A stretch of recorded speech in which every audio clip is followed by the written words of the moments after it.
কি করতেছেন মামা? আমি ঘাস পরিষ্কার করতেছি। কি গাছ এটি? ভাদাইল্লা ঘাস, করলা গাছের গুড়ে ভাদাইল্লা ঘাস পরিষ্কার করে দিতেছি। এটা কি কলা লাগাইছেন বালুর মাঝে? এটা বালুর মধ্যে লাগাইছি ছক্কা সুপার এবং লিডার জাতের করলা। ছক্কা সুপার। ছক্কা সুপার এবং লিডার দুইটা জাত। এটা কোন দেশি? আমার বাংলাদেশি জাত না বাহিরের কোনো জাত?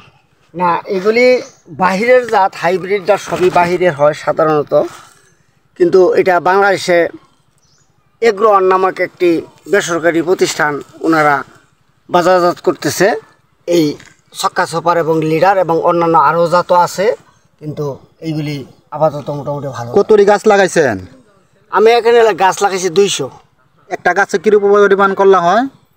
করলা তো সাধারণত একবারে হয় না, আস্তে আস্তে হয় পর্যায়ক্রমে।